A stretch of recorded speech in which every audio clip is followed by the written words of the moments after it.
성부와 성자와 성령의 이름으로 아멘. 예수님과 어머니 하나 되신 성심을 통해 아버지 뜻 안에서 기도드립니다. 사랑을 하느님 아버지, 오늘도 아버지께서 사랑하시는 인류의 모든 자녀들을 끌어안아 하나 되신 성심을 통해 아버지 뜻에 봉헌드립니다. 그들 모두가 아버지께서 맨 처음에 그들을 창조하셨던 본연의 자신으로 되돌아갈 수 있는 은총으로 축복하시며 이 세상의 모든 위험과 악으로부터 보호하시고 지켜주시고 또 그들이 아버지께 올바른 반향을 할 수 있는 그런 은총으로 축복하여 주시옵소서.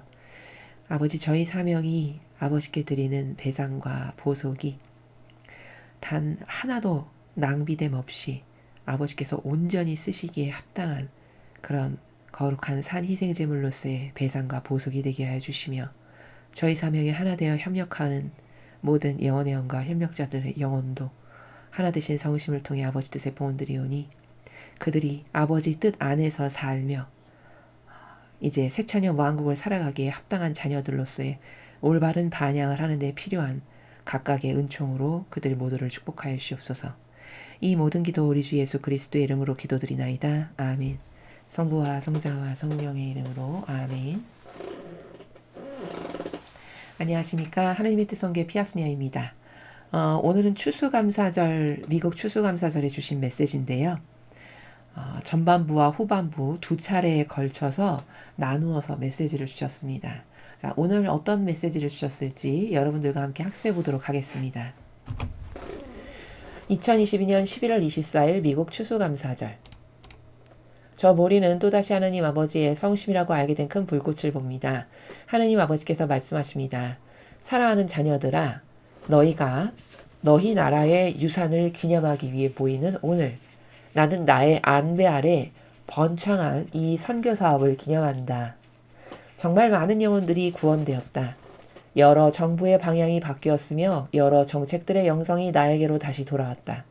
태아 묵주기도는 수많은 믿지 않는 이들의 마음을 사로잡았다. 그래서 나는 논란 속에 시작되었고 용기를 가지고 사람들의 회의적인 시각 가운데서도 계속해서 앞으로 나아가고 있는 선교 사업에 대해 감사하다. 주님의 말씀입니다. 하느님 감사합니다.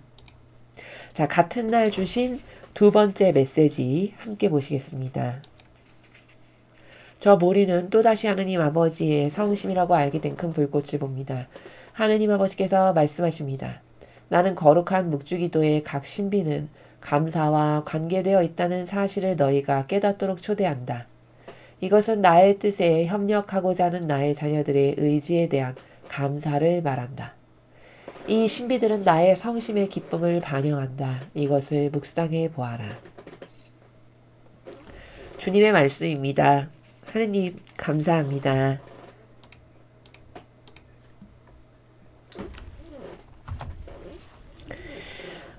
미국의 추수감사절에 주신 메시지인데요. 이 첫 번째 메시지는 아버지께서 이 어려움에도 불구하고 꿋꿋하고 항고하게 이 성지에서 주시는 메시지를 열심히 전하는 이 선교 사업과 그리고 여기에 하나 돼서 아버지 말씀을 갈망하고 사랑으로 따르고 지키려고 노력하는 그런 아버지 자녀들을 격려하시는 오히려 고맙다라고 말씀하시는 그런 나라입니다. 첫 줄을 보시면요. 사랑하는 자녀들아, 너희가 너희 나라의 유산을 기념하기 위해 모이는 오늘. 유산이라고 하면 추수감사절을 말씀하시는 것이죠.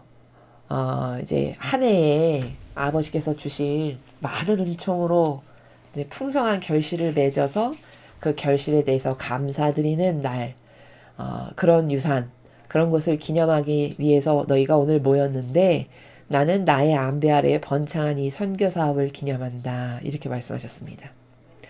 마치 인간도 한 해 동안 아버지께서 많이 주신 이런 태양, 물, 공기, 소중한 것을 통해서 이렇게 농사를 지었고 풍성하게 곡식을 맺었고 또 올 한 해도 아버지 뜻 안에서 여러 가지 풍요를 누릴 수 있게끔 도와주신 것을 감사합니다. 라고 하는 날인 것처럼 인간 세상사에 그런 게 있는 것처럼 나도 너희들에게 감사하고 싶은 게 있는데 이 선교 사업을 통해서 지금까지 묵묵히 아버지 뜻을 잘 전했던 이 전하시는 분과 또 여기서 봉사하시는 분과 또 이것을 이 메시지를 하나라도 전하려고 노력하는 자녀들 이들을 이제 격려하시는 그래서 그런 선교 사업을 나는 오늘 기념한다 이런 말씀이시죠. 정말 많은 영혼들이 구원되었다. 이 메시지를 통해서 많은 영혼들이 구원되었다고 하십니다. 지금 우리 눈에는 안 보이죠. 그러나 아버지는 본질의 나라에서 보시니까 누구는 이때 이 메시지를 듣고 회개했고 쟤는 이렇게 올바르게 반향하고 갈망해서 지난날에 서쪽으로 갔던 사람이 다시 동쪽으로 가게 됐고 이런 것을 다 보시죠. 그런 영혼들이 이제 구원된 영혼들이 많이 있다라고 말씀을 하시는 겁니다. 정말 기쁜 일이네요. 여러 정부의 방향이 바뀌었으며 여러 정책들의 영성이 나에게로 다시 돌아왔다. 자, 정부가 여러 차례 바뀌었고 대통령이 바뀌는 동안 악했던 그리고 사악한 예를 들면 낙태법 같은 게 대표적인 거죠. 아직도 뭐 전체가 다 낙태법을 금지하는 걸로 바뀌어지진 않았지만 그래도 로데웨이드 법 같은 걸 보면은 미국에 그래도 많은 주가 과거보다는 개선이 됐죠. 이런 것들을 지금 격려하시는 것이죠. 그래서 여러 정부 방향이 바뀌었고 여러 정책들의 영성이 나에게로 다시 돌아왔다. 그러니까 아버지와의 관계가 개선된 것을 기뻐하시는 거죠. 진리로 잘못된 것을 바로잡아서 다시 아버지께로 올바른 관계성으로 다시 되돌아온 것 그런 것을 격려하시는 나라이십니다.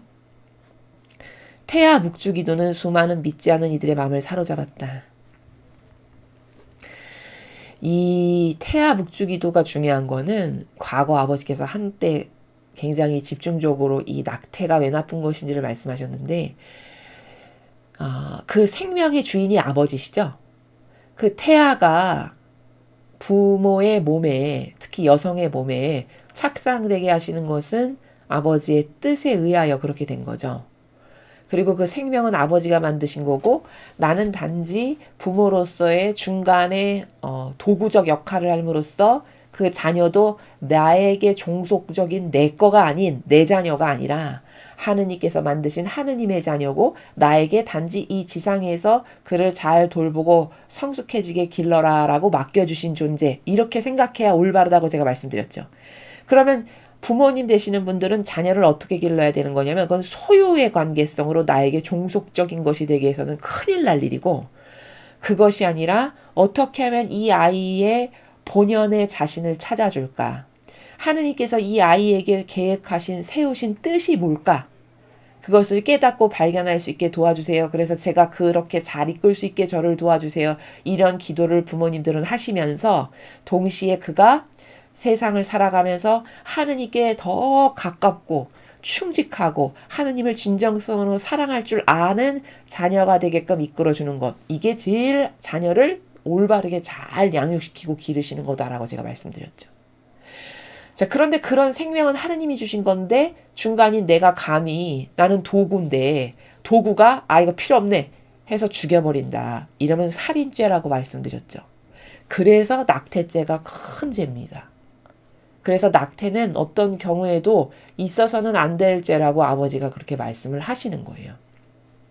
그래서 그런 이유 때문에 사람들이 경각심을 좀 갖고 그래서 태아 묵주기도라는 것도 따로 주셨고 그런 것을 하면서 수많은 믿지 않는 이들이 양심의 가책도 느끼고 그쵸? 여성이라면 또 낙태를 하는 분이라면 양심의 가책도 느끼면서 회개도 했을 거고 그래서 하느님께 다시 올바르게 다 되돌리고 이렇게 해서 수많은 사람의 마음을 사로잡으신 그 효과에 대해서 아버지께서 이런 건 참 좋았다라고 말씀을 하시는 것이죠.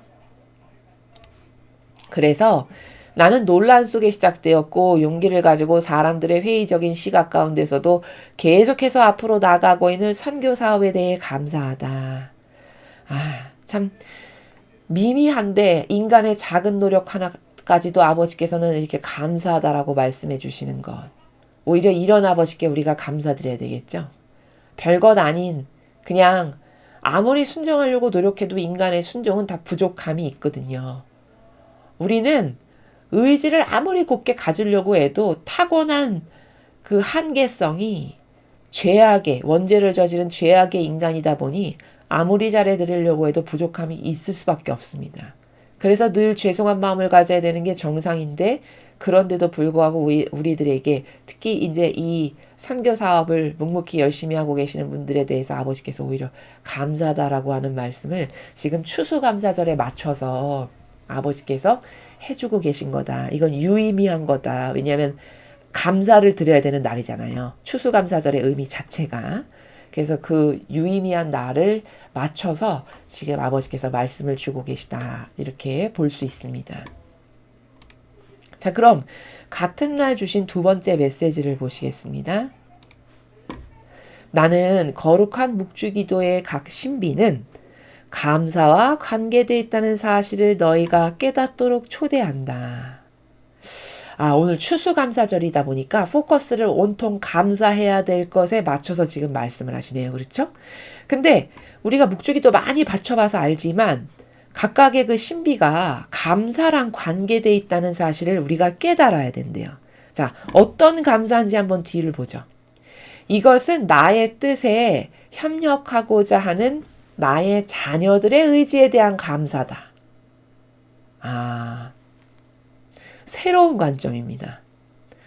오히려 우리가 아버지께 감사드려야 되는데 아버지께서 우리들에게 감사하신대요. 특히 어떤 이들 하느님의 뜻에 협력하고자 하는 자녀들의 그 올바른 의지에 대해서 감사하신대요. 자, 그러면 이게 무슨 뜻일까요? 저 말씀의 행간의 나라가.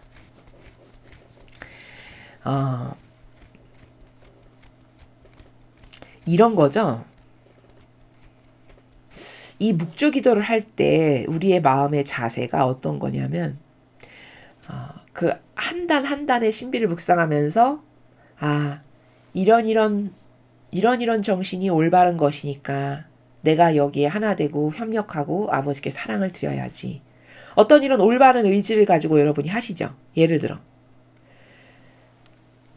그런 자녀된 도리로서 하느님께 하나 되기 위한 갈망의 의지로서 내 뜻이 나쁘다는 걸 알았으니까 이런 걸 버리고 아버지 의지가 제 의지입니다라고 하는 그런 의지, 기타 등등 그러한 자녀들의 의지에 대해서 감사하시다는 거예요. 그리고 그 묵주기도의 신비 하나하나가 오히려 아버지 뜻에 협력하고자 하는 우리들에 대한 하느님의 감사를 잘 생각해 봐야 된다라고 말씀하셨는데 그건 뭐냐면 예를 들면은 이런 거예요. 고통의 신비다. 예를 들어 그러면 피땀 흘리시고 가시관 쓰시고 매 맞으시고 그쵸? 그리고 십자가 지고 가시고 막 돌아가시고 이런 걸 우리가 묵상을 하잖아요. 그러면 그런 것 하나하나를 묵상하시면서 어떤 것을 우리가 발견하고 깨달아야 되는 거냐면 하나밖에 없는 외아드님을 이런 산 희생제물로 내어주신 것도 감사한데 그것을 우리들이 지은 죄악을 온전히 다 갚으시느라고 매도 맞으셨고 피땀 흘리시고 십자가를 짊어지고 가시고 못 박히시고 돌아가시기까지 하셨구나. 그러면 그것을 통해서 우리가 뭘 발견해야 되죠? 영혼을 구하시고자 하시는 아버지의 그 사랑의 절절한 마음을 거기서 발견해야 돼요. 그 각각의 신비를 통해서 이 정도로 사랑하시는구나. 우리를 구원하시려고 이 정도로 큰 희생을 치르셨구나. 얼마나 사랑을 하면 이렇게 하실까. 이런 걸 발견해야 된다는 겁니다. 이런 아버지의 마음을. 우리 입장에서는 그런 것을 하나하나 발견해 나가는 게 묵주기도를 올바른 정신세계의 나라에서 수행하는 거예요. 여러분이 흔히 묵주기도가 익숙하시다 보니까 그냥 염경기도로 그냥 하실 수 있으시거든요. 얼마든지. 근데 그러면 효용과 가치가 확 떨어져요. 여러분이 각각의 신비를 묵상하실 때는 추상과 직관의 나라에서 그 신비를 묵상하셔야 되는데 대표적으로 제가 고통의 신비를 예를 들면 그 고통에 나도 동참하는 마음으로 기도를 해야 되는 거고요. 정신 세계 자세의 나라가. 그리고 그 하나하나의 신비를 통해서 제가 지금 말씀드린 것처럼 그 위대하신 아버지의 사랑을 발견해야 되고 또 그렇게 해서 다 갚아야 될 만큼 나는 얼마나 큰 죄인인가 이런 것도 발견할 수 있죠. 그렇죠? 그리고 예수님의 이러이러한 고통이 나를 구원하신 거구나 라는 이런 발견, 이런 기타 등등의 발견을 무수히 할 수 있습니다. 근데 그런 발견을 해서 내가 숙연해지고 아, 나는 이런 사랑을 받기에 정말 합당치가 않은데 이런 어마어마한 사랑을 받아서 세상에 하나의 영혼으로서 태어났고 게다가 나를 구원하시려고 이런 희생을 통해 내가 구원될 수 있는 문을 열어주셨고 그렇죠? 아, 너무 감사하다 하느님께. 아, 이런 은총을 받기에 부당한 존재인 저를 위해 이렇게 많은 희생을 하셔서 감사합니다. 이런 마음의 자세에서 해야 된다는 거예요. 그리고 그렇게 올바르게 반향할 수 있고 하나님의 사랑에 감사드릴 수 있는 자녀, 그 자녀에게 아버지는 감사하다. 나의 자녀들의 그런 의지에 대해서 내가 감사하다라고 말씀하신다는 겁니다. 지금 요 나라가. 이해되시죠? 그래서 이 신비들은 나의 성심의 기쁨을 환영한다. 아니 고통받으시고 돌아가셨는데 성심이 왜 기쁘실까? 그러한 위대한 고통을 그 거룩한 고통을 통해서 내 자녀들이 구원될 수 있어. 아 이제 다시 살아나겠구나. 아 떠나갔던 에덴 동산으로 다시 얘네들을 되돌릴 수 있어. 그러니까 기쁘시죠. 그렇죠? 그 기쁨을 반영하신다는 거예요. 그러면 이런 아버지의 성심에 내가 그 묵주기도를 할 때 어떤 마음의 나라에서 바쳐야 될까요? 이제 좀 나라가 개통이 돼서 열리셨나요? 그냥 연경기도로 이렇게 하면 안 된다는 거 아시겠죠? 그렇죠? 다른 각각의 신비도 마찬가지예요. 뭐 환희의 신비, 빛의 신비, 영광의 신비 다 마찬가지입니다. 환희의 신비 같은 경우는 예수님을 잉태하셔서 세상에 태어나신 성모님의 그 하나하나의 나라를 표현하신 거잖아요. 그러면 그 하나하나를 묵상할 때, 추상과 직관을 할 때 인류에게 이렇게 엄청난 축복을 주신 예수님을 보내주신 게 얼마나 큰 축복입니까? 그렇죠? 우리가 예수님 안 계셨어 봐요. 지금보다 더 비참한 존재로 살다 죽었겠죠. 희망 없이. 왜? 구원될 가능성은 요원하니까. 예수님이 오셔서 우리의 모든 죄를 짊어지고 산 희생제물로 스스로 자원하여 바치시고 돌아가셨기 때문에 맞바꿔 주셨기 때문에 지금 우리에게 천상에 다시 갈 수 있는 기회가 생긴 겁니다. 제가 많이 말씀을 드렸죠. 만약에 예수님 같은 산희생제물로 바쳐진 일이 없었죠. 그럼 우리는 여전히 천상의 나라로 갈 수 없는 존재예요. 개통을 예수님이 다 하신 겁니다. 개통을 하고 문을 열어놓으셨어요. 가는 건 이제 순전히 우리의 이 지상에서의 올바른 반향과 자유의지가 무엇을 선택하느냐에 따른 순전히 나에게 달린 거예요. 그러나 예수님 오시기 이전에는 그 개통의 문마저도 열어놓지 않았기 때문에 천상아 갈 일이 구원될 길이 누구에게나 똑같은 기회가 주어진 그 문이 열리지 않은 상태라고요. 그럼 얼마나 많이 감사해야 될까요? 예수님께. 그렇죠? 그럼 환희의 시민은 그런 온통 예수님을 이 세상에 보내주신 그런 위대한 신비에 대해서 내가 얼마나 감사를 똑바로 드리고 있는가. 그 큰 축복에 대한 의미를 내가 온전히 깨닫고 그 축복에 대한 의미의 반향을 똑바로 하고 있는가 이런 것을 반성해 봐야 되는. 이렇게 각각의 신비는요. 그 정신세계가 어떤 나라에서 그 기도를 바치느냐에 따라서 아버지가 받으시는 기쁨과 사랑의 무게가 다 달라요. 이해되시죠? 그래서 그렇게 올바르게 제가 지금 말씀드린 것과 같은 나라에서 아버지께 화답드리고 감사드릴 줄 알고 사랑을 다시 돌려드릴 줄 알고 반향할 줄 아는 자녀. 나는 그 자녀들의 의지에 대해서 내가 감사하단다. 그게 내 마음이 그 묵주기도의 신비 안에 담겨 있단다. 이런 말씀이세요. 그리고 그 신비들은 하느님 아버지의 거룩하신 마음, 그 성심의 기쁨. 왜 기쁘냐? 내가 인류에게 이런 은총을 주고 내 독생성자인 이 아들 하나를 통해서 이런 희생을 통해서 내 자녀들이 이제 다시 돌아올 수 있지. 다시 기회 문이 열렸어. 얘네들이 부디 올바른 반향을 해서 여기로 다시 왔으면 그런 기쁨. 이런 게 들어가 있다라는 거죠. 이것을 묵상해 봐라. 이렇게 말씀을 하셨습니다. 지금 오늘 이 감사에 대해서 말씀이 나오셨기 때문에 제가 여러분에게 추가로 좀 객관화를 드리면요. 인간은 참 감사할 줄 모르는 동물이에요. 그렇죠? 여러분들 느끼시나요? 인간은 정말 배은망덕하고요. 현재 자기가 누리고 가지고 살아가는 것에 대해서 그렇게 대단히 큰 감사를 하지 않아요. 그냥 당연하다라고 여기죠. 이것마저도 구태의연의 구태의연의 악이 끼어서 그런 거거든요. 근데 인간 어떤 누구에게도 자기에게 지금 주어진 것이 타당하고 마땅히 누려야 될 것을 누리는 사람은 아무도 없거든요. 왜냐하면 죄인이기 때문에.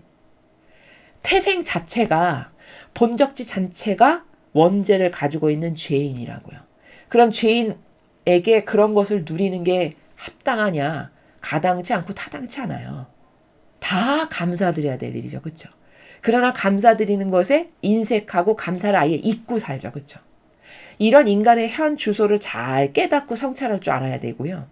그 다음에 이제 전 우주적 관점에서 보면 이 하느님 아버지께서 이 온 우주 만물을 다 만드셨는데 온 우주 만물은요. 다 각자의 위치에서 충실하게 살아가요. 그렇죠? 나무. 여기 텃밭이 양분이 부족해. 나 저쪽 텃밭 가서 살고 싶은데 확 뽑아가지고 거기 가서 사나요? 그렇지 않죠.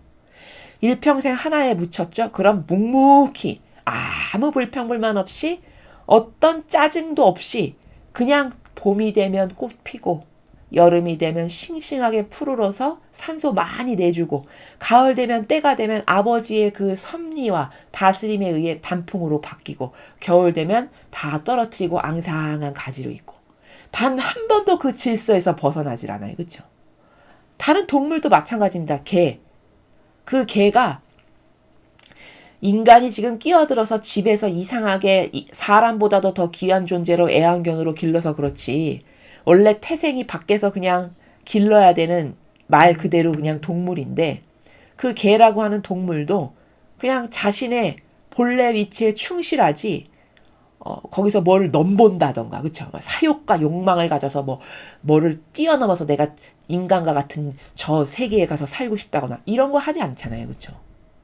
물론 그런 욕구도 지력도 있지 않지만 꽃 한 송이가 그 얕은 풀에 박혀서 이렇게 아름답게 피어나는데 철철이 매년 예쁘게 피어나지 거기서 벗어나가지고 자기 위치나 자기가 마땅히 해야 될 반향과 행위에서 벗어나는 것을 하지 않죠. 그렇죠? 이렇게 태양도 마찬가지입니다. 그 항상 있는 그 자리에 우주의 그 공간에 있지 그 궤도를 이탈해서 여기 마음에 안 드는데 오늘은 좀 저기 좀 가봐야 되겠어. 저길로 가고 이런 거 안 하죠. 그렇죠? 달도 마찬가지고. 이렇게 아버지께서 만드신 온 우주 만물은 각자의 위치에 다 충실해요. 근데 인간만이 충실하지가 않아요. 정말 배은망덕하고 역겨운 존재죠. 또 다들 그렇게 행위가 아버지가 설정하신 값에 묵묵히 충실하게 그 아버지가 너는 이렇게 살아야 된다라고 설정하신 설정값에 일평생 충직하게 반영하고 그 행위를 하거든요. 근데 인간의 행위만 옳지가 않아요. 본연의 자신을 완전히 잃어버린 상태예요. 인간은. 다른 모든 것은 다 본연의 자신의 그대로 살아가고 있거든요. 이 온 우주 만물은. 그러니까 궤도 하나도 이탈하지 않고 그 자리에서 묵묵히 계속 있어요. 근데 인간만 그 본연의 자신을 잃어버려서 고유성을 완전히 상실한 상태예요. 그러니까 창조 목적에 걸맞는 행위를 온 우주 만물은 다 하고 있지만 오로지 인간만 창조 목적에 걸맞는 행위를 하지 않고 살아가요. 창조 목적에 걸맞는 우리의 행위가 뭔데요? 하느님은 우리를 하느님의 모상의 속성을 본따서 만드셨거든요. 그리고 상속자로서 아들로서 살아가기를 원하셨어요. 근데 그 역겨운 내 뜻이 내가 조금 더 잘나고 나도 좀 신처럼 이렇게 뭔가 내세우는 걸 한번 해보겠다고 건방지게 그것을 뜯어서 떨어져 나왔죠. 그 뜯어서 떨어져 나온 행위 자체가 벌써 자기 위치에서 이탈한 거죠. 그렇죠? 자기 위치에 충실하지가 않은 거죠. 그리고 우리는 처음에 그렇게 만드셨을 때 하느님을 대변하는 자녀. 아버지가 만드신 것을 함께 공유하면서 그 나라에서 살면서 내 부모님이신 아버지를 대변하는 자녀로서 만드신 거예요. 근데 지금 하느님을 대변하는 그 역할을 똑바로 하고 살아가나요? 오히려 대적하고 삿대질하고 욕하고 조금만 고통하면 나한테 왜 이런 거 줬냐고 따지고 덤비고 모욕과 역겨움은 수시로 매일 언제 드렸는지도 모르게 드리고 이렇게 살아갑니다. 이게 다 무질서의 극치임을 반증하는 거예요. 또 우리는 나만 망가졌냐? 온 우주 만물에 피해를 준 당사자예요. 왜냐? 피해 줬다는 게 무슨 말이냐? 제가 예전에 설명했는데 이 전 우주적 시스템이 뭐냐면 하느님의 뜻이라고 하는 태양의 한 중심이 있고요. 그 아버지의 뜻이라고 하는 태양의 앞에서 인간은 양육되고 성장하게끔 창조를 하셨어요. 근데 어느 날 저거 하나는 따먹지 말아라 하셨는데 그걸 뱀이 와서 꼬시기를 야 저거 왜 따먹지 말라 그랬는 줄 알아? 너 저거 먹으면 하느님처럼 될까봐 그런 거야. 이 말에 금방 이 병든 감성의 자아가 요동을 치더니 그런 것 같아. 그럴듯하게 들려. 그래서 그 신의를 다 깨 부숴버리고 따먹은 거죠. 그렇게 해서 쫓겨난 거잖아요. 근데 그 따먹은 애기가 사람으로 봤을 때는 그거 뭐 별거 아닌 걸 왜 이렇게 난리야. 이렇게 생각할지 모르겠지만 하나 따먹을 수도 있지. 그거는 본인의 병든 기호와 정서가 그렇게 생각하는 것이고 그거 무슨 짓을 한 거냐. 온 우주 만물의 생명체는 다 유기체적이거든요. 유기체적이라는 건 뭐냐면 어느 것 하나도 독자적으로 움직이는 시스템이 아니에요. 이 태양도 공기도 비도 바람도 이 나무도 풀도 이런 게 다 유기체적으로 서로 공유하고 그 안에서 상생하는 이런 유기체적 시스템 가운데 온 우주 만물이 창조됐다고요. 다시 말해 이 온 우주 만물은 우리 인간을 포함하여 수억, 수십억 들여서 사는 명차의 그 내부 구조가 명세단을 보면은 거기 뭐 피스톤도 있고 뭐 엔진도 있고 거기 다양한 뭐 타이어도 있고 이런 게 다 유기체적으로 이렇게 맞물려서 돌아가는 거잖아요. 그래서 그 명차를 움직이는 거는 거기서 어느 것 하나도 빠져나가면 이 차가 움직이지 않죠. 작동 안 하죠. 그것과 똑같은 원리로 창조가 된 거거든요. 그렇게 서로서로가 유기체적인 시스템 가운데 상부, 상조, 공생하는 관계로 만들어진 거예요. 뗄래야 뗄 수 없는. 근데 그 가운데서 우리가 거기서 중요한 부품 하나를 싹 빼가지고 이탈해서 나온 거예요. 그러면 이 부품 하나를 이탈해서 나오면 이 수십억 하는 명차, 명세단, 그 다음부터 안 움직이죠. 그렇죠? 고물된 거죠. 그럼 내가 그 어떤 한 일부의 부품을 빼서 뛰쳐나옴으로써 나머지들한테도 피해를 준 건가요? 안 준 건가요? 준 거죠. 그런 죄인이 우리 인간이에요. 그렇게 해서 마치 생태계에 망가뜨리는 것처럼 온 우주 만물의 아버지의 창조의 시스템을 박살낸 겁니다. 그 선악과 하나 뜯어서 나온 게. 이해되십니까? 이렇게 역겨운 짓을 한 죄인이라고요. 그리고서는 그때부터 나와서 무질서하게 내가 왕이야. 내 뜻이 왕이야. 그래서 뭐든지 다 내 뜻, 내 의지, 내 기호, 내 정서대로 막 사는 유일한 존재가 인간 하나밖에 없어요. 이해되십니까? 그러니 여기에 무슨 감사가 있겠습니까? 하느님께 대한. 그 시스템을 망가뜨리고 나온 존재가. 감사는커녕 맨날 삿대질이나 하고 욕이나 하고 내 부모에게 모욕과 역겨움만을 드리는 존재죠. 그렇죠. 그러니까 이런 현재 지금 얼만큼 비뚤어지고 얼마나 내가 무질서한 인간으로 막 살았는가를 깨달아야 인간은 회개를 똑바로 할 수 있어요. 회개를 똑바로 해야 그 다음부터 감사도 드릴 수 있고 사랑도 올바르게 드릴 수 있게 되는 거거든요. 먼저 무엇이 잘못되고 얼마나 심각한 죄인인지를 양심 성찰을 똑바로 하고 고찰을 해서 내가 나의 양심의 나라에서 이것은 잘못됐고 이것도 잘못됐고 저것도 잘못됐습니다. 이런 거 다 회개합니다. 이렇게 해서 다 되돌려 놔야 그래야 이제 기본 베이스가 제로 상태가 되는 거죠. 그럼 이제 그 제로 상태의 베이스에서 깨달아 보니 이것도 감사할 거, 이것도 감사할 거, 이것도 감사할 거, 다 감사할 거 천지고 나 같은 죄인이 당연한 건 하나도 없는데 나는 마치 지금 내가 누리고 살아가는 걸 다 당연한 것처럼 여태 받아들이면서 살아가는 이런 불효막심한 그런 자녀구나 라는 거를 깨닫게 될 때 그래서 양심이 가동될 때 그때서야 이제 비로소 올바른 인간의 모습으로 돌아가게 된다라는 거죠. 이해가 되십니까? 그래서 오늘 지금 특별히 추수감사절을 맞이해서 감사에 대해서 지금 아버지께서 말씀하시는데 그 묵주기도 하나하나에도 다 감사의 마음과 은총을 담아 놓으셨다는 거예요. 그리고 이렇게 모든 우주적 시스템을 망가뜨리고 뛰쳐나온 우리에게 아버지는 감히 역겨운 우리에게 감사하다고 말씀을 하세요.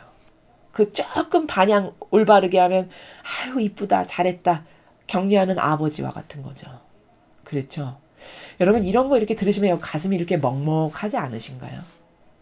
내가 얼마나 불효막심한 불효자였는가 지금까지 하느님께. 나는 정말 이런 걸 받기에 합당치 않은 존재가 입에 발린 말이 아니라 진짜 합당치가 않다. 이런 것을 정직하게 고백할 수 있는 사람만이 인간성이 올바르게 된 사람이라고 하느님이 보신다는 거죠. 그리고 이제 그렇게 다 되돌려서 우리가 죽기 전까지 모든 걸 다 이렇게 되돌리고 감사와 사랑도 똑바로 다 되돌려서 드릴 줄 아는 이런 온전한 존재로 우리가 돌아가야 될 길이 한참 남은 겁니다.